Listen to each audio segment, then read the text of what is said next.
Welcome to the Kyero.com Spanish Property Podcast, where we interview real people who recently purchased a home in Spain. They tell us what worked, what didn't, and what they'd do differently next time. I'm Beth Davison, and today I'm speaking with Henry, originally from Scotland, who purchased a quad in Playa Flamenca, Alicante. Just wait until you hear about how for Henry and his wife, the most important part of their purchase became finding a good school for their 5-year-old granddaughter. Henry worked with agent Easy Ads to find his dream home in Spain. Check out the show notes at kyero.com/podcast to find links and resources mentioned in this episode. If you wouldn't mind just starting by introducing yourself and saying what you do and whether you bought a property or rent a property and whereabouts it is. Right, okay. My name is Henry and I am a retired journalist, and my wife and I bought a property in Spain in September. And we began looking last year after a holiday in Torrevieja, and my wife had a very good idea of the type of property that we wanted and where we wanted to stay. And having friends out here who lived in Playa Flamenca, that was our number one choice. We had seen the area and we liked what we saw. And we started to look on the Kyero website to find properties that matched our requirements. My wife and I are bringing up our granddaughter who is nearly 5. So the great thing was there was plenty of properties, and we looked and we narrowed it down to the type of property that we wanted. We wanted a 3-bedroom. We wanted it in an urbanisation. We wanted it near shops and schools, especially schools, a property that was secure. Having looked on the Kyero website, we then got a call from Easy Ads. Now, we had no idea at that point, to be honest, who Easy Ads were, but they got in touch and they arranged to come and meet us after we arrived in Spain. And one of Easy Ads' representatives came and picked us up, and he had identified 5 properties that tallied with my wife's idea of what we wanted to buy here. And believe it or not, the third property that we looked at in Playa Flamenca was a property that we ended up buying.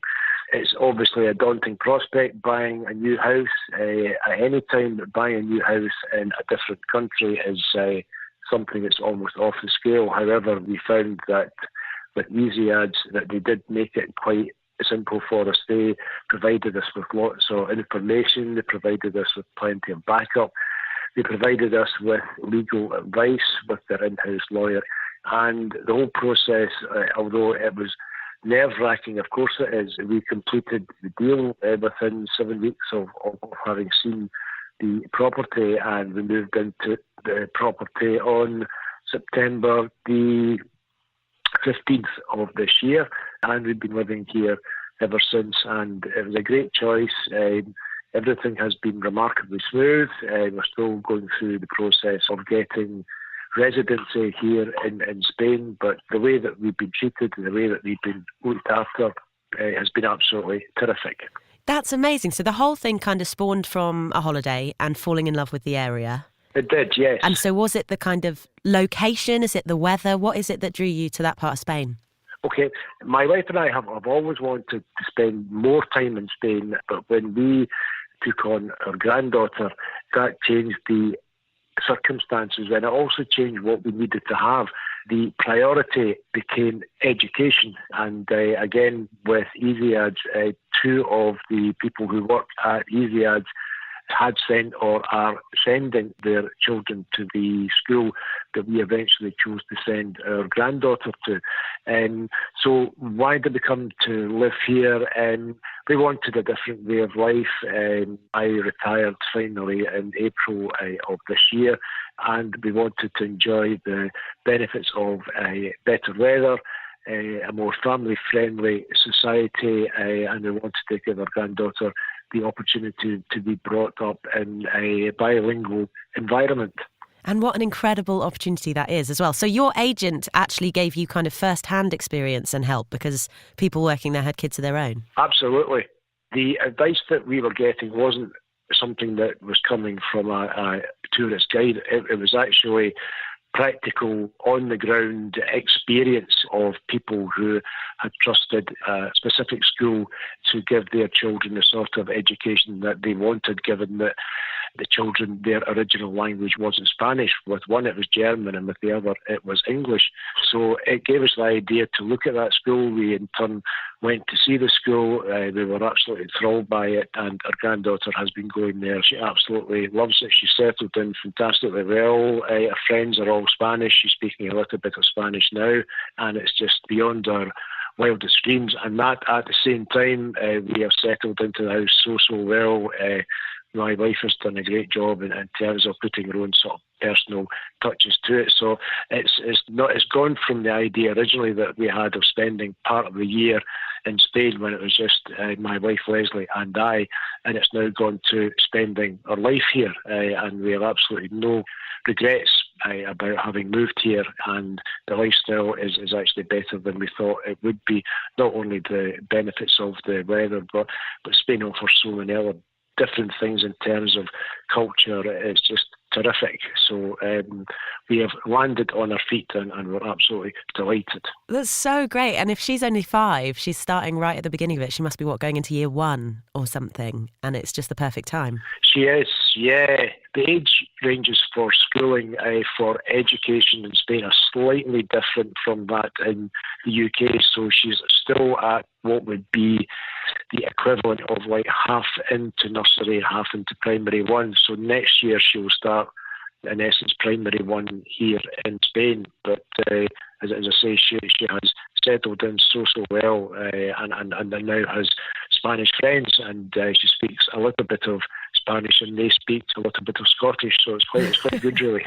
Fantastic. So when you first went in and chatted to your agent, did you have a budget in mind? Did you kind of know the amount that you wanted to spend? We did. We had very fixed ideas of the budget, and we had been made aware before we came to Spain of the cost over and above that of actually buying the house. And again, with the representatives at Easy, they helped us to work out a very specific budget early on about how much the house would cost and how much we would have to pay in terms of fees and taxes and so on. So having chosen the house which was within budget and having allowed for a certain amount over and above the cost of the house, we actually came in slightly under budget, which of course was a big bonus. Do you mind me asking what the budget was? A budget for the house was going to be around 145,000 euros, and then we had a budget of around 20,000 euros for the additional fees and costs involved in moving into the house. So in total, it came in around about 165,000 euros, and in return, we got a 3-bedroom house, which is very secure, and it's in a very established and attractive urbanisation. Fantastic. And how many did you see? You did mention, how many viewings did you actually go on before you found this one? It was viewing number 3. It was the third house. It was the third house because what David at Easy Ads had done, he had listened very closely to what my wife's specifications were and had done, I suspect, a fair amount of research. And when he met us that day, we had really just been in Spain at that point for 2 days, and took us to Playa Flamenca. First 2 properties my wife rejected out of hand just by seeing them. But when we came to property number 3, it was different, and she went in just immediately sensed that was the house that she and us wanted to stay in, and it's been a terrific choice. Brilliant. And you mentioned how daunting it is, not just to move, but to move countries and to move with a child and everything like that. So what about the process of understanding, the language and the language barriers, but also understanding the legalities and the different taxes? How did you do that? Did you research it? Did you get help? Both. We did our own research, and we used the services that were provided by the staff at Easy Ads. They were able to help us with various things such as setting up a bank account, which you need in Spain if you're going to buy a house or if you're going to buy a car. They helped us with the paperwork to get an NIE number, which again you need in Spain if you're going to buy a house or a car, and they are helping us with the process of completing all the various forms and technicalities and requirements so that we can apply for residency here in Spain, which will give us access to healthcare and state education. That's interesting. So your contact with them hasn't stopped at completion. They're actually still around months later helping you do things. Yes, it's still ongoing, and because of where their office is and because we're on first names with virtually all of the staff, if we're ever passing by their office, which is about a 5-minute drive away from there, we would quite often just go in and say hello and say how we're getting on and say we're still to do this and still to do that, and do you know if there's a place where they sell really nice lampshades, and somebody else says, oh yeah, there is a place. We still feel very welcomed when we go in, and as I say, we're going through the process of applying for residency, and it is daunting in a different language and various papers which we need have to be translated and all that kind of stuff. And I speak a little Spanish, but not enough to be able to do that with any confidence. So the ongoing process is there just because we have been clients and we bought a house through Easy Ads. It's almost like you've become a member of that family, and we've met a number of people since then, and we have recommended that if they want the kind of service that we got, then Easy Ads would be a good place to look, because it was beyond our wildest dreams, the way that they were able to make it so smooth. Fantastic. Now, you might not have an answer to this one, but I was going to ask you, what would you do differently next time? Well, the answer to that is that there won't be one, but I wouldn't do anything differently. There is a bit of jumping into the unknown, of course there is. We're making a big decision. We were doing it with a child, so there was a lot of jumping into the unknown, but we had faith that it would be okay, and it's turned out to be even better than that. Would I do anything different? No, I don't see what I could do differently. We didn't want to buy a place while we were still living in the UK, and we wanted to be here on the ground and get a feel for what we were going to buy in terms of what the area was like, in terms of what the people were like who lived there, and I'm very, very glad that we did it that way. When we came to Spain at first, we stayed in a hotel for 5 weeks, and we simply, just to get an idea of what life was actually like in Spain. And with the best will in the world, I don't think it's possible to do that simply by looking at pictures or videos. You actually need to be here. So I can't think of anything else that I would do differently. And as I say, we won't be doing it again. So it's not the answer that you perhaps want, but that's the only answer that I can truthfully give. It's perfect. Honestly, it sounds like you've had such a positive experience, but you're very brave. I think, would that be your piece of advice to give to people, is bravery and just dive in? It was okay for us, but I think you have to be practical as well. We had the kind of cushion of knowing that it was going to be okay, and if things hadn't worked out, we would have been able to do something about it. But I think everybody's got their own requirements, everybody's got their own background, everybody's got their own circumstances. So I think it's just, if you feel that something's right, it probably is. If you've got a feeling that something isn't right, then it probably isn't, but we always felt it was right, and as I say, we very much landed on our feet here, so we've been very fortunate. Fantastic. Well, my last question is about lifestyle in Spain. You mentioned the culture that you're a part of now, so what is your favourite part about the Spanish culture?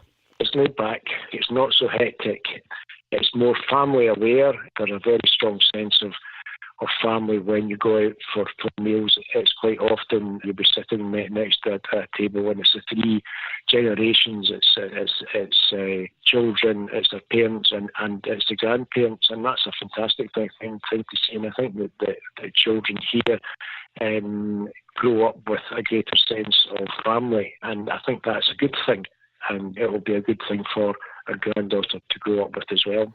Fantastic. And have you got any more plans to have people come and visit? Have you got a busy calendar? Yes, we have. We've got a kind of list of people who've either asked us or would like to come out. We've had a few friends out already, and my own daughter's coming out beginning of next summer.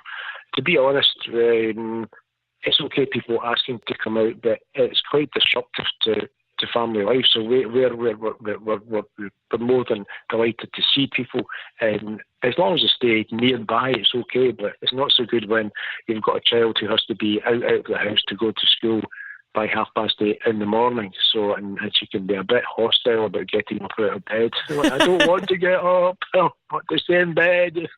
Imogen, come on.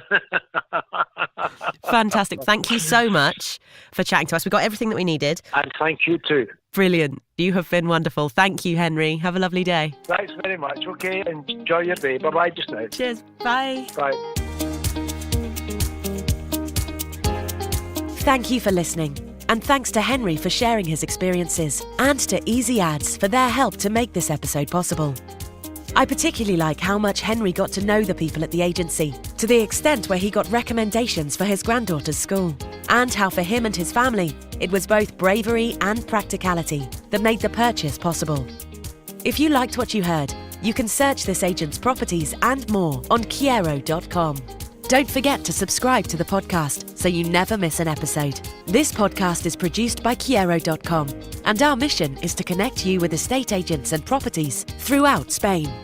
Whether your dream home is a rustic farmhouse surrounded by olive groves or a lock-up-and-leave apartment on the seafront, you'll find everything you need at Kyero.com. If you've enjoyed this episode, we'd really appreciate your 5-star rating on iTunes. It helps us reach and connect more people with their dream home in Spain. And whenever you're ready, here are 4 ways we can help you. Ask a question by emailing podcasts@Kyero.com. We'll try and answer them all in an upcoming Q&A episode. Get a location guide by emailing podcasts@Kyero.com. We'll reply with the latest data and information on the areas you're interested in. Calculate your budget. Simply visit Kyero.com/budget. Enter 2 numbers and you're done. Be our guest. If you've already purchased your home in Spain, we would love for you to share your story on the podcast. Just email podcasts@Kyero.com and we'll take it from there. That was the last in this series of Kyero's Spanish Property Podcast.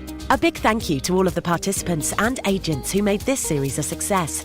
We'll be back very soon to share more insights from buyers who found their dream home in Spain. In the meantime, we would love to know what you thought about this series. Please email your questions, comments and feedback to podcasts@Kyero.com and subscribe to the podcast to ensure you don't miss an episode. I'm Beth Davison and you've been listening to the Kyero.com Spanish Property Podcast. I'll see you in Series 2.